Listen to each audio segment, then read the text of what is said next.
Hey, what's up, everybody? I'm Mark Walters with BigFanboy.com here with a very special movie review of Wonder Woman 1984. Before I get into the review, I just want to welcome everybody to the channel. If you haven't been here before, please do me a favor, like and subscribe to our channel. We do a lot of interesting content about movies, the entertainment industry.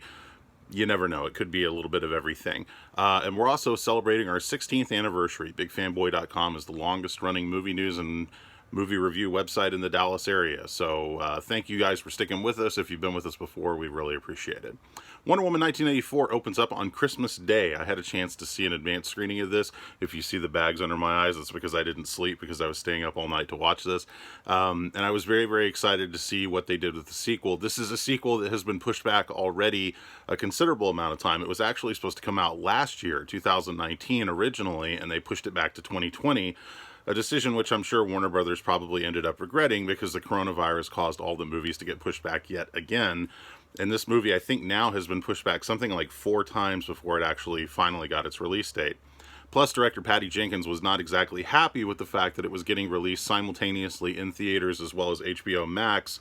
She was hoping this would be seen on a big screen and not on a streaming platform. But let's face it, in the middle of coronavirus, the only way everybody's going to really get a chance to see this is if they see it on streaming anyway. Nobody's really going to movie theaters right now, so I guess it's probably for the best. So we'll get right into it. Wonder Woman 1984 technically picks up exactly where the first movie left off, with the exception of there were several years in between what happened in the first movie and this movie that we don't see. Instead, we're kind of transported to the year 1984. Diana Prince is living as a museum, what would you consider it? Like, she's like an antiquities expert, which we got to see a little bit of a hint of in Batman versus Superman. So in some ways you could say that this is kind of a precursor to where she is in that film. And she's living her life by, trying to be Diana Prince, and be left alone. And she's still lamenting the fact that she lost Steve Trevor in World War One. It's really taken its toll on her from an emotional standpoint. She can't find herself able to move on. Anytime, everywhere she walks, like, all these guys are hitting on her and she's just like, no thanks, no thanks.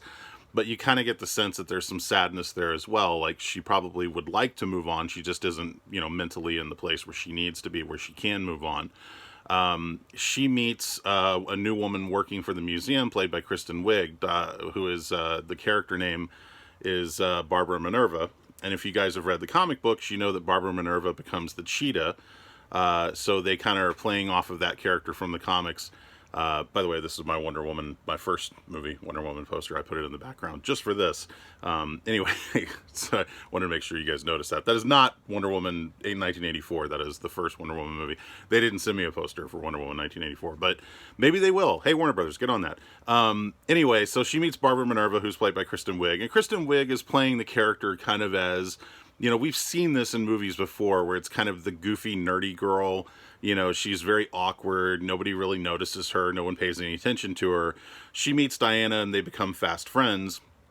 And it seems like maybe there's kind of a great, sort of budding friendship there.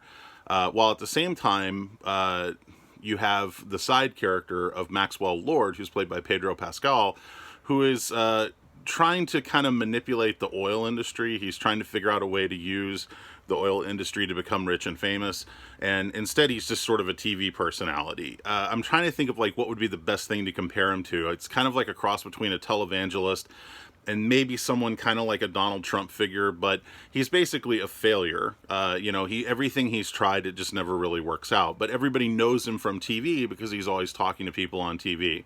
And so that character ends up crossing paths with Barbara Minerva, and it turns out that they've discovered through an opening sequence that takes place in a mall in which Wonder Woman busts up a robbery. There was some old antiquities that were stolen, and but it was done like through I forget what you call it, like kind of like a backdoor illegal trade or something. So they seize these antiquities at the museum and they start looking at them, and one of them is the stone that has like a history of being, kind of this sacred wishing stone or whatever. They never really fully explain it in the movie, and you just kind of get the sense that there's Latin on the stone. It has to do with the gods. They kind of offer like some hints of an explanation, but you never quite get the explanation of it. And this is something that Maxwell Lord is actually going after. So Barbara Minerva first finds the stone and she's kind of examining it. And then at one point, Diana holds the stone. And this is a little bit of a spoiler, but you see most of the stuff in the trailer, so I don't think I'm giving away any major plot points here. But, Diana holds the stone, and, Barbara says, well, I don't know what I would wish for if I had just one wish. And Diana's like, well, I do. And at that point, she's wishing that Steve Trevor would be back again. And so that is kind of how they bring back Steve Trevor. He shows up again, and they kind of explain that throughout the film, but it's one of those kind of like, the audience has to take it with a grain of salt. Anyway, that's kind of how they work back Chris Pine into the movie. And so Steve Trevor is back and partners up with Diana to try to figure out, at first they're just back together and everything's happy and everything's hunky-dory and they're enjoying their relationship together. But eventually they realize that things start going wrong when Maxwell Lord gets a hold of the stone, and you start to see these things happening around the world that are really odd and like kind of like oil tycoons, major things that are happening with like land, like walls appearing out of nowhere in Egypt and things like that. And once they see that stuff happen, they realize, okay, there's something very much amiss here and we've got to put a stop to it. So that becomes their mission, while at the same time Barbara Minerva, she asks her own wish, which is she wants to be more like Diana. She wants to be strong and beautiful and sexy and whatnot. And at first she gets that, but it kind of brings out a dark side in her as well. So you can sort of see where all of this is going as far as the plot is contained. And honestly, in case you guys are worried that I'm giving away too many major spoilers, this is all within like maybe the first 30 minutes of the movie that, the stuff that I'm telling you that happens, it kind of sets up the events for the whole film. There's a lot more to the movie that I'm not telling you about. So I'm not giving away major spoilers. I'm just giving away minor plot points that kind of set up the whole movie so you can get an idea of what you can expect. The opening of the film, by the way, we get to see young Diana, played by the very, very awesome Lily Aspel. She's the same girl that played young Diana in the first Wonder Woman movie, and she's back in this movie to play her again, and she's great. Like, it's a short scene. It's maybe like about 7-8 minutes, I think, but she's terrific, and from what I can tell, she's doing all of her own stunts, too, so it's really cool. I love the stuff on Themyscira, the island of Themyscira. I wish they would explore that more in the Wonder Woman movies. I actually, after the first Wonder Woman came out, I remember saying at the time, I said it would have been great if the first movie had just been entirely on the island of Themyscira, and then the last scene of the movie was Steve Trevor's plane crashing on the island, and then that could have set up the events for a sequel. I think that they do so many cool things with the island of Themyscira, but we only see it for very brief glimpses. It also gives them a chance, because it's a flashback sequence, to bring back some of the characters that we saw in the previous films. Like Connie Nielsen is back, Robin Wright is back. They have an opportunity to bring those characters back, which is cool. So as far as Wonder Woman 1984 goes, is it a good movie? Is it a good sequel? I found it entertaining. I enjoyed it. It's definitely a very different tone from the first movie. The first movie is kind of a dark tone, sort of exploring Diana becoming who she is and figuring out who she's supposed to be. This movie is, and I don't want to assign the wrong word to it, but it's definitely more campy than the first movie was. The opening sequence, first of all, that opening sequence on Themyscira, that's awesome. Like, that's a great sequence. In fact, if that was the only sequence you saw in this movie, it would be like, all right, this is going to be an awesome movie.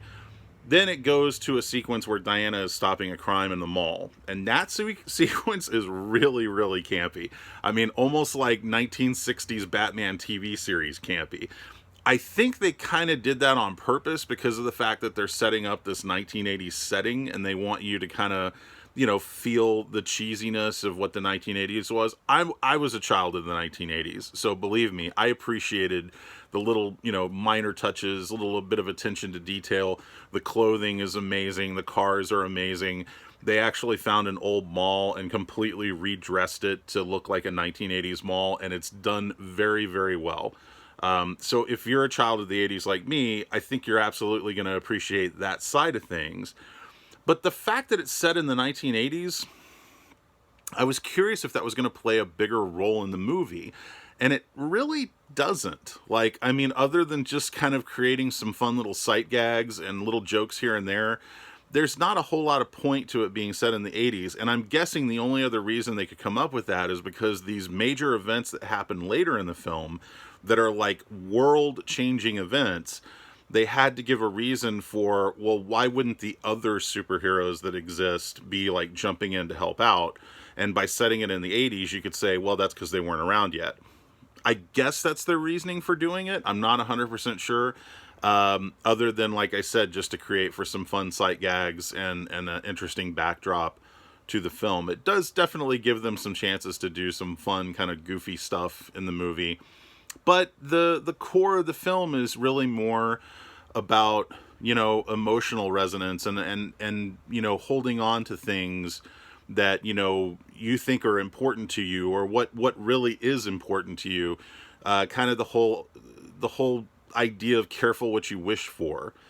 In fact, I guess you probably could have if this movie hadn't been titled Wonder Woman 84, they could have titled it Wonder Woman Careful What You Wish For, because so much of the movie has to do with wishes. I was also a little bit let down at the characterization of Maxwell Lord. And again, this kind of goes back to the comic books. If you guys are familiar with comics and DC Comics, the character of Maxwell Lord has been around for a long time, the character that Pedro Pascal plays. And he's kind of this really sinister Machiavellian guy that, you know, he's very manipulative, and he's a pretty dark figure in the comics, and it works really well because of it. There's actually some classic Wonder Woman storylines that have to do with Max Lord, including one kind of recently where Wonder Woman has to make the ultimate sacrifice, because if she doesn't, Maxwell Lord, things are going to get really, really bad, and she does something really, really, really, really terrible to him, you know, to basically prevent things from getting worse. And I was wondering if the movie was going to kind of play off of that story, and it doesn't really. And that's kind of one of my bigger complaints about the film, is that Maxwell Lord in this film is played kind of goofy. Pedro Pascal's character plays him almost with this childlike sense of wonderment. Like, every time he accomplishes something, every time he's able to get away with something, he's kind of giggling and, like, really, you know, you can see that he's, like, it's almost like he's having fun with it, but in this sort of, like, guilty form of fun. Like, you know, oh, I can't believe I'm getting away with this type of thing. And then there's kind of, you know, these certain emotional beats that happen with him that I don't know if they really felt like they were earned, or maybe they weren't quite played up as well as they could have been. There's a very interesting thing with that character towards the beginning of the film when we first meet him, and you think that he's like this really very wealthy, successful guy, and then they sort of pull back the curtain and show you, you know, what his real life is. And when you see that, I actually found that really interesting. You know, like when they sort of showed, like, this is the real Maxwell Lord. And when I saw that, I thought, oh, that's an interesting way to play this. And I was kind of hoping that they would sort of explain that a little bit more and say, like, this is what happened to him to put him in this place. And unfortunately, there's only little brief glimpses of it towards the end of the film, in sort of like, you know, in his head flashbacks that really sort of explain who he is and where he came from.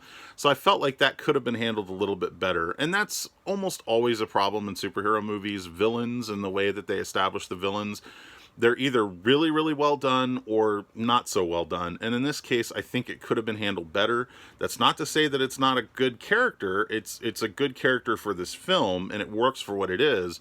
I just think there's probably more they could have done with it. Car driving by, sorry about that. As far as Kristen Wiig playing Barbara Minerva, also known as the Cheetah, that character, I think, out of all the characters in the movie, probably suffers the most.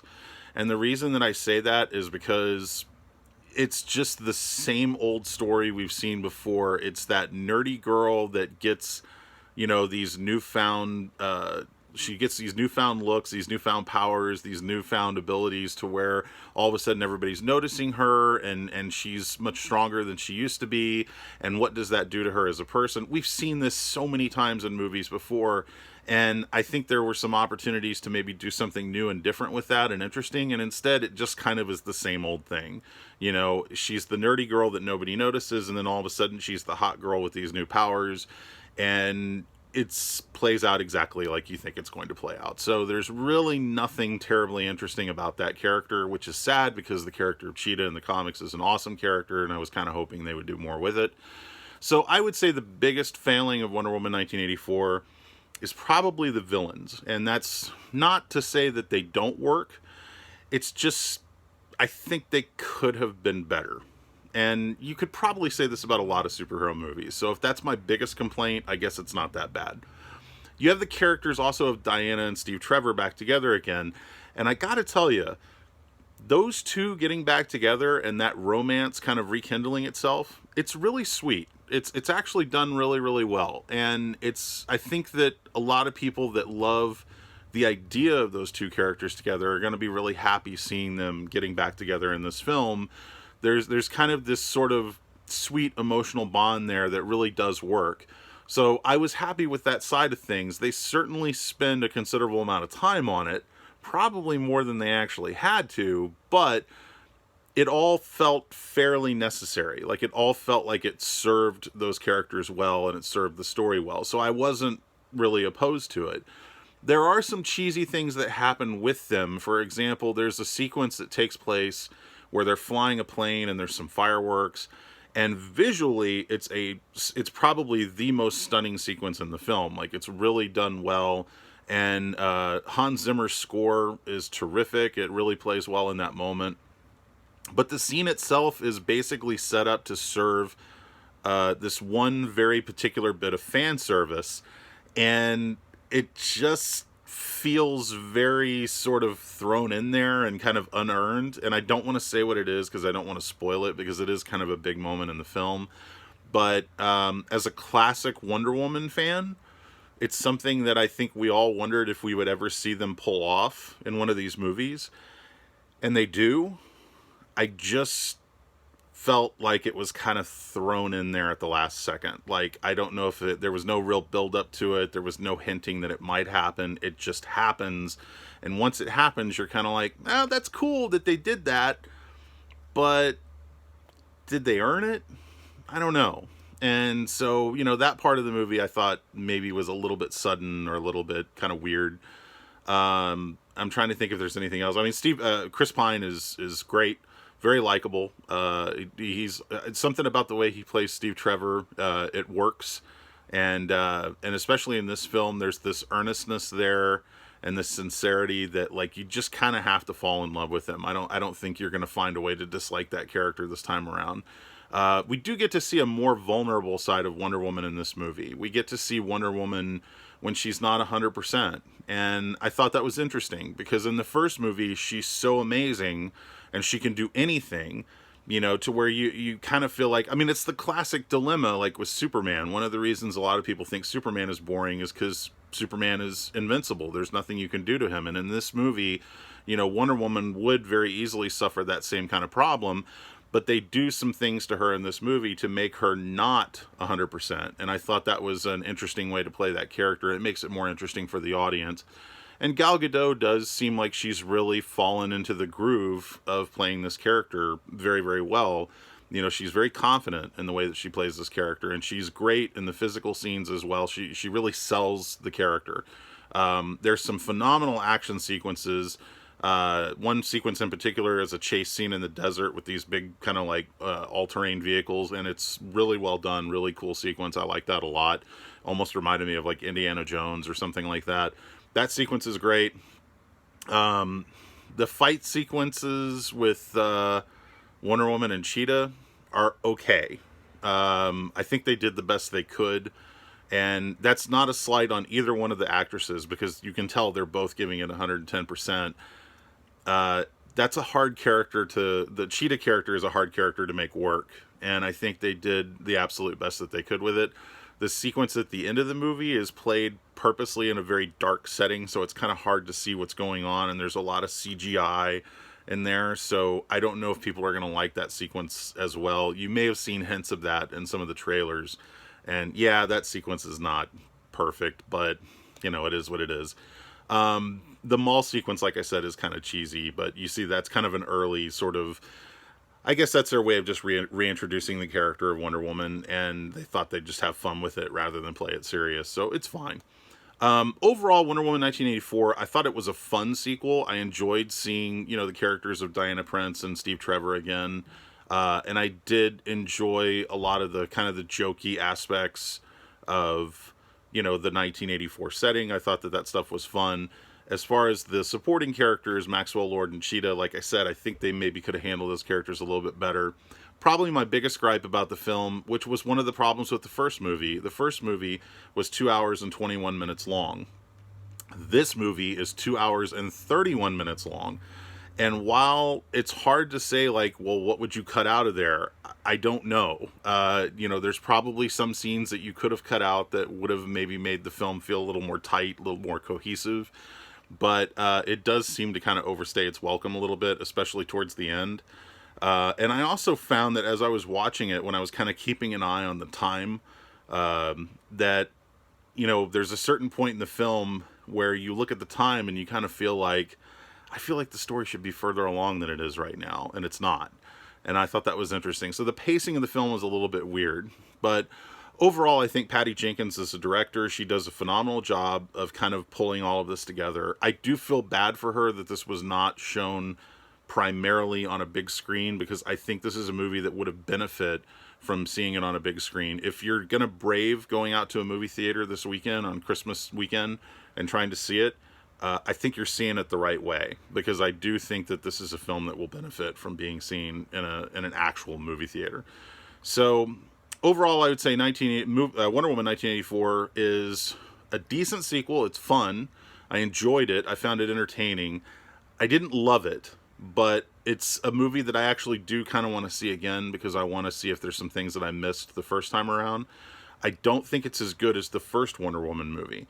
But I don't think I expected it to be. I thought, I just wanted something that I thought was a worthy follow-up. And this gives me that, with, a few minor things that I think maybe could have been a little bit better. Hans Zimmer's score, phenomenal for like the first half of the film. In the second half of the film, I found it a little bit lacking. And towards the end of the film, he actually calls back to some cues from Batman versus Superman, which I thought was kind of interesting, because these cues in particular are from the Bruce Wayne Batman story element. And I'm not giving away a spoiler by saying that there is no Bruce Wayne Batman in this movie, so don't be expecting that. But there's music cues in the movie that actually play off of the Batman Bruce Wayne cues from Batman vs. Superman. And I thought that was kind of weird. I felt like, why is Zimmer going back to the well with that instead of creating something new? So the score is good. I just, the first half is much better than the second half. I guess I'll say that. So overall, Wonder Woman 1984, I would say, like I said, good sequel, fun, entertaining, not as good as the first movie.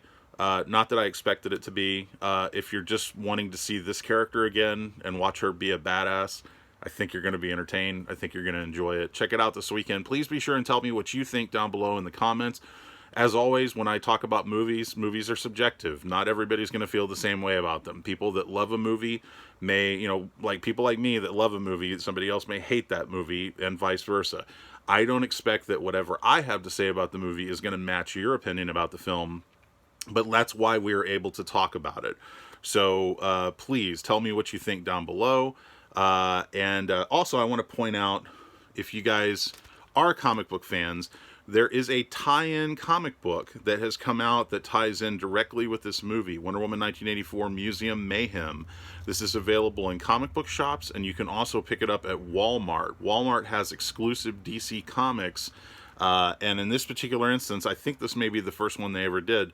This is a comic that was released in both Walmarts and comic book stores, so if you can't find it in one, you might find it in the other. The Walmart version comes in like a 4-pack of comics, so you get this one on top, and then you get 3 other DC Comics underneath.